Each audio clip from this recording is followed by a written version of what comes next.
안녕하세요. 한라산 불고입니다. 이번 영상에서는 제가 최근에 제 블로그에 업로드해 있던 로보스타라는 기업에 대해서 정리해 보도록 하겠습니다. 먼저 로보스타의 주가는 2만원 중반선입니다. 시가총액은 2,374억 원 선이고요.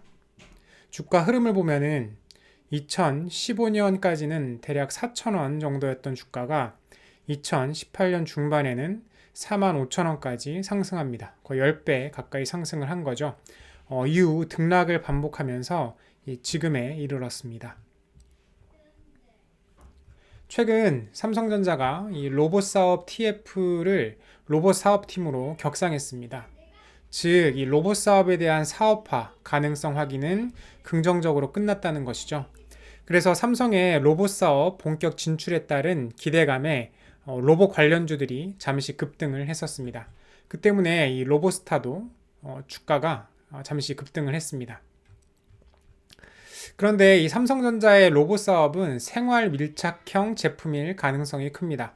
실제로 삼성전자는 서빙 로봇이라든지 고객 응대 로봇, 착용형 보행보조 로봇 등을 개발하고 있습니다. 그렇기에 이 로보스타와는 크게 관련이 없을 수 있는데 그 이유는 다음 챕터에서 설명해 보겠습니다. 이 로보스타는 우리가 생각하는 일반적인 생활 밀착형 로봇을 만드는 회사는 아닙니다. 제조시설 자동화 및 스마트 팩토리를 구현을 도와주는 이 산업용 로봇을 만듭니다. 로봇, 트랜스퍼 로봇, 반도체 장비, 스테이지, 공정 장비 등을 말이죠. 어떻게 보면은 이 로봇이라기보다는 산업 설비, 장비에 가깝다고 볼 수도 있습니다.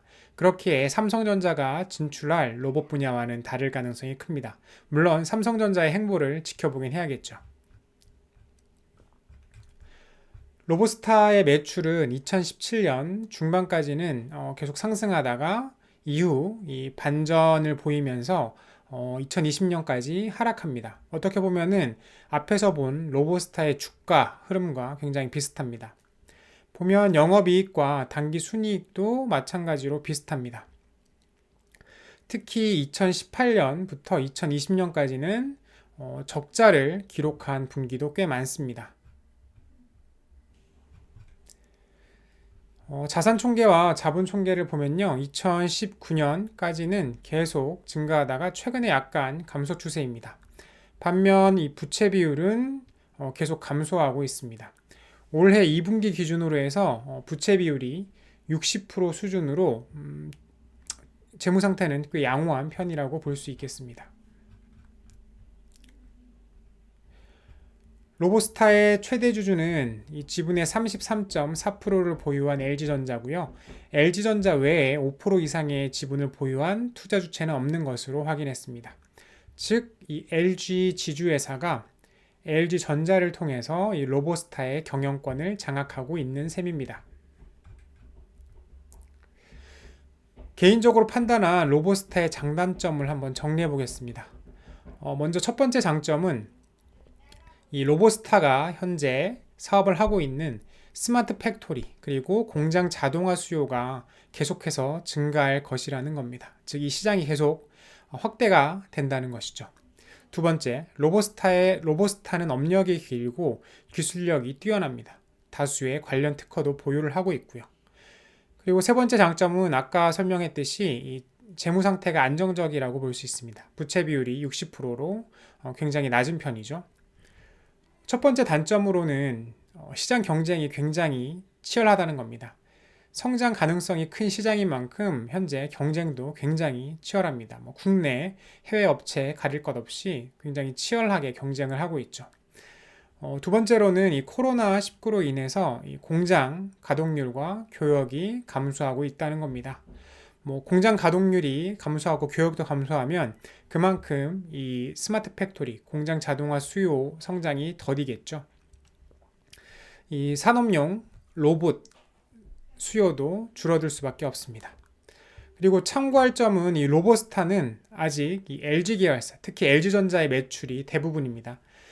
이 점은 장점이자 단점일 수 있는 게 안정적인 고정 납품처가 확보되어 있다는 측면에서는 장점이라고 볼 수 있습니다. 그리고 LG그룹 계열사들과의 시너지를 낼 수 있다는 것도 장점이고요. 하지만 누가 얼마의 이익을 남길 것이냐는 이 그룹 컨트롤 타워에서 정할 가능성이 높습니다. 이익의 불확실성이 생길 수 있는 거죠. 예를 들면은 이번에는 뭐 LG전자, LG화학의 이익을 많이 몰아줘야 되기 때문에 이 로보스타에서 좀 단가를 깎아서 납품을 해라라고 하면은 로보스타는 매출은 뭐 안정적일 수 있겠지만 이익에 있어서는 그만큼 손해를 볼 수 있다는 거죠. 물론 반대의 상황이 발생할 수 있습니다. LG 그룹 차원에서 로보스타를 밀어주는 분위기라면은 굉장히 단가를 높여서 공급을 해가지고 많은 이익을 낼 수도 있겠죠. 그래서 이건 약간 불확실성이 있는 것 같습니다. 최종적인 결론은 저는 지금 이 시점에서 로보스타에 투자하지 않겠습니다. 뭐 산업의 트렌드를 보고 로보스타의 실력을 본다면은 뭐 앞으로의 성장 가능성은 충분해 보입니다. 하지만 현재 로보스타의 주가 대비 이익 규모가 굉장히 낮습니다. 뭐 배당금도 없고요. 그리고 뭐 얼마나 빨리 어디까지 성장할지도 불확실한 상태입니다. 성장 가능성은 있지만요. 그렇게 저는 현재 시가총액 대비해서 이익 규모도 크고 배당금도 많이 주고 앞으로의 성장 가능성도 상대적으로 확실한 기업들이 있는데 굳이 로보스타에 투자할 필요성은 느껴지지 않습니다. 이번 영상이 도움이 되었다면 영상 하단에 좋아요 버튼을 클릭, 새로운 영상이 계속 보고 싶으시다면 구독 버튼을 클릭, 블로그 포스팅도 같이 업데이트 받아 보고 싶으시다면 영상 하단 네이버 인플루언서 링크로 들어가 편하기를 클릭해 주세요. 오늘은 여기까지입니다. 감사합니다.